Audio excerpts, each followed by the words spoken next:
Bienvenidos nuevamente, mi nombre es Laura Rodríguez y en esta oportunidad estaré exponiendo sobre la materia de la criminología. Actualmente me encuentro cursando el quinto trimestre de Derecho en la Universidad Bicentenaria de Aragua con el facilitador el Dr. Luis Fonseca. Por lo tanto, estaré explicando de manera integral de qué trata la criminología, los elementos y factores que intervienen en la materia, así como los factores criminógenos. Nombraremos factores como el alcohol, el sexo, la prostitución. Además, se analizarán ciertos datos arrojados por la criminología que determinan en qué regiones se registran más delitos y de qué estilo. Para empezar correctamente y comprender lo que se explicará próximamente, se debe definir a la criminología. Esta principalmente se le concibe como la ciencia la cual se encarga de estudiar el delito.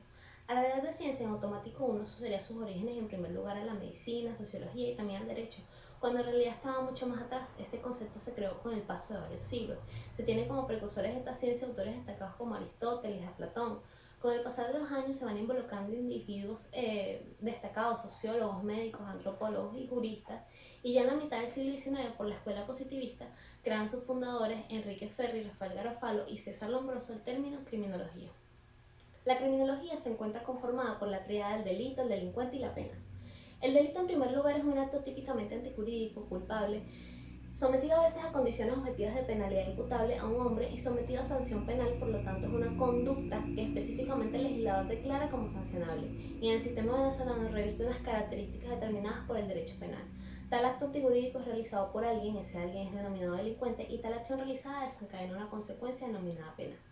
En la criminología, el delincuente, el cual es el actor concreto de la conducta descrita, deberá ser revisado por su personalidad integral. Lombroso lo define como una especie peculiar humana cognoscible en virtud de determinadas características corporales y anímicas. En ese sentido, los seres humanos se clasifican a los ojos de quienes estudian esta ciencia como delincuentes y no delincuentes, y aquellos que sí lo sean serán objeto de estudio, ya que el objeto principal de la criminología es esa, el poder estudiar, analizar al delincuente, el cual es el autor del crimen, y deben estudiar su personalidad, analizar su papel en el hecho punible y después de eso compartir tales hallazgos con las demás personas. Pues determinarse que estas personas que cometen actos antijurídicos tienen una especie de patrón, deberán entonces de analizar eso y compartirlo con la sociedad para que ellos entonces puedan prevenir y protegerse de este tipo de situaciones. En ese orden de ideas, la personalidad de un delincuente puede ser como o la finalidad de su comportamiento es el de buscar el placer, eliminar la tensión, darle escape a la angustia y de esta manera satisfacer el instinto, que es lo primitivo. En segundo lugar, su agresión se será dirigida hacia el exterior, contra el objeto exterior, con placer consciente y displacer inconsciente. Y en tercer lugar, la existencia de un carácter impulsivo en el acto existirá, una irresistibilidad, un no poder esperar. Evidentemente, al realizar el delincuente el delito, esto desencadena una pena, la cual tratará de corregir la irresponsabilidad del delincuente, donde pudieron ser los sentimientos, las inclinaciones u la ocasión lo que provocó a la persona lo suficiente para cometer el delito. Acto dañino para la sociedad de la cual ésta debe defenderse, y de allí nace pues la pena como defensa social y no como una reparación.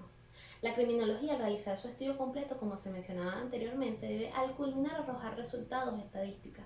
En el caso de Venezuela se encuentra, según el Observatorio de Violencia de Venezuela, que los delitos mayormente cometidos son, en primer lugar, los homicidios cometidos por los delincuentes, cuya tasa es de 24 víctimas por cada 100.000 habitantes.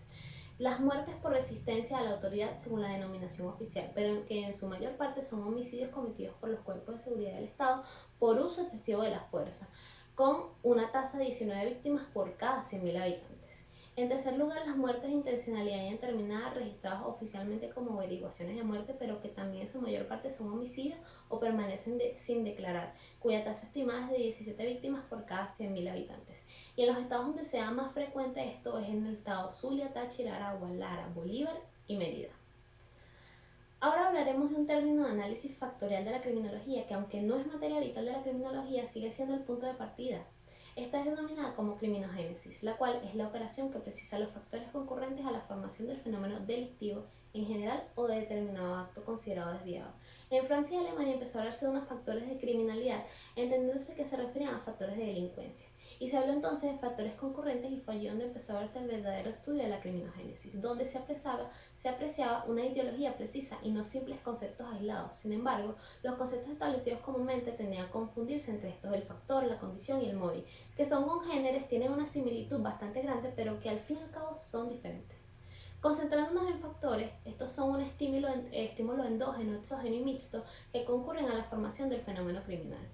En primer lugar, los endógenos, que por su naturaleza son intrínsecos al sujeto, en tanto un ser biológico y psíquico, en los estudios han demostrado unos antecedentes biológicos innatos de problemas de herencia, heredosífilis, paludismo crónico, epilepsia, entre otras, y luego adquiridos como traumatismo, tumor cerebral y factores psicológicos, cuadros deficiarios, la neurosis, la psicosis, personalidades anormales, etc.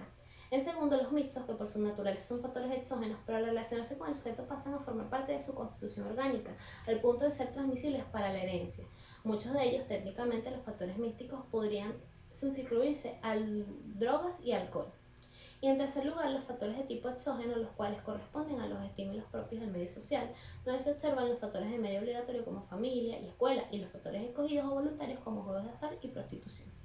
De todos los nombrados nos interesa destacar en primer lugar el alcoholismo, el cual es un fenómeno mundial y antiguo, cuyas consecuencias personales y sociales, entre las cuales están la criminológica, se deducen de la alcoholemia o grado alcohólico en la sangre. A su vez, este guarda relación directa y proporcional con la difusión y gestión y periodicidad, que se opera en los sujetos sometidos a dosis variables de la sustancia. Este concepto desglosa ciertos tipos descritos por Messer, tomando en cuenta efectos de la ingestión y características generales de las ingerentes. Entre estos está la ebriedad patológica, ebriedad crónica y la ebriedad aguda u ordinaria.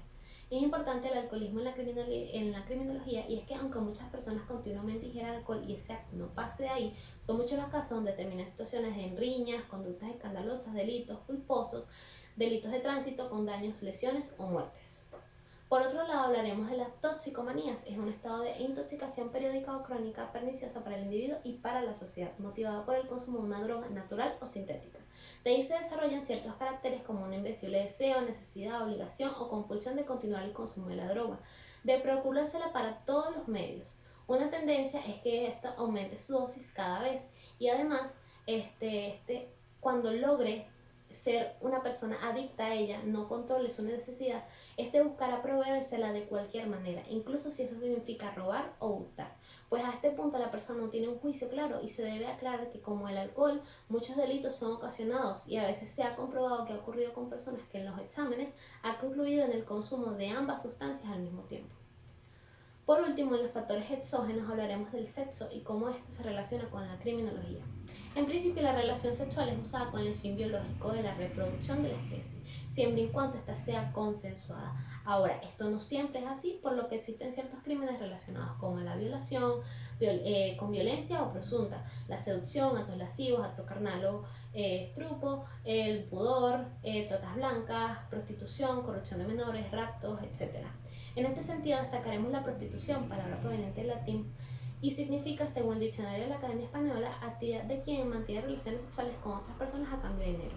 En un principio esta definición solo se veía para mujeres, sin embargo actualmente esto también aplica para hombres. Se observan diversos caracteres, como que es universal, también tiene el crecimiento como factores de crecimiento a su alrededor, crisis sociales, políticas y económicas de la sociedad. Igualmente es un hecho complejo, participan las personas que venden su cuerpo al cliente y a veces al rufián. Y por último se dice que es urbana, característico de pequeñas o grandes ciudades. Muchas gracias.